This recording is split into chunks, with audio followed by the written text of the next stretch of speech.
সরকারের মধ্যমেয়াদী অর্থনৈতিক নীতি কৌশল।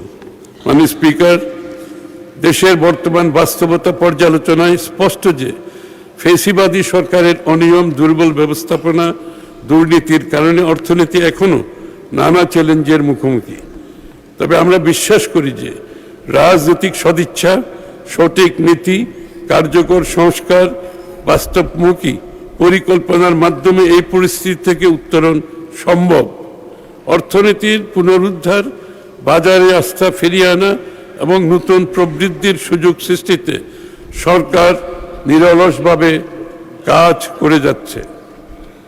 মাননীয় স্পিকার, একটি শক্তিশালী ও সমৃদ্ধ অর্থনীতির ভিত্তি গড়ে উঠে দেশের প্রতিটি নাগরিকের সৃজনশীলতা, শ্রম, দক্ষতা ও উৎপাদনশীল সক্ষমতা। Lily ultra soft serum gel, যা গভীর থেকে স্কিনে দেয় 3 গুণ সিরাম হাইড্রেশন। সিরাম জেল হাইড্রেশনে ব্রাইট থাকো সব সিজনে। তার উপর সেই কারণে বর্তমান সরকার অন্তর্ভুক্তিমূলক অর্থনৈতিক রূপান্তরের পথে যাত্রা শুরু করেছে।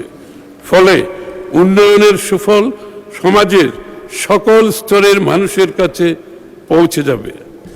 এই লক্ষ্যকে সামনে রেখে দেশের অর্থনীতিতে স্থিতিশীলতা অর্জন, পুনর্গঠন, বিনিয়োগ নির্ভর প্রবৃদ্ধির পথে এগিয়ে নিতে মধ্যমেয়াদী কৌশল কাঠামো প্রণয়ন করেছি। মাননীয় স্পিকার, এই কাঠামোর আওতায় 2030-31 অর্থবছরের মধ্যে আমরা দেশের প্রকৃত জিডিপির 8.5% উন্নীত করতে, মূল্যস্ফীতি 5% নামিয়ে আনতে, প্রত্যক্ষ বিদেশি বিনিয়োগের পরিমাণ জিডিপির 2%,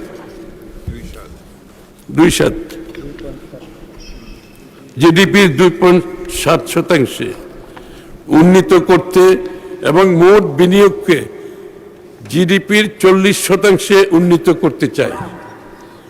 অর্থনীতিতে গতি সঞ্চারের লক্ষ্যে আমাদের সরকার এই পরিকল্পনা 3টি ধাপে বাস্তবায়ন করবে, যাকে আমরা 3R, recovery and stabilisation,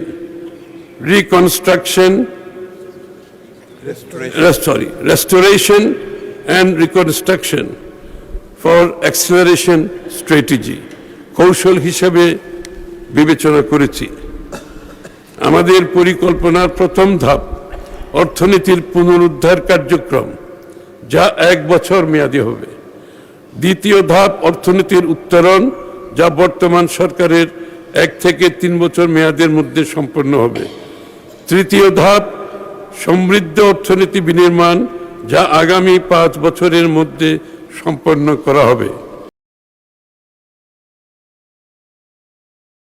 lily ultra soft serum gel, যা গভীর থেকে স্কিনে দেয় 3 গুণ সিরাম হাইড্রেশন। সিরাম জেল হাইড্রেশনে ব্রাইট থাকো সব সিজনে।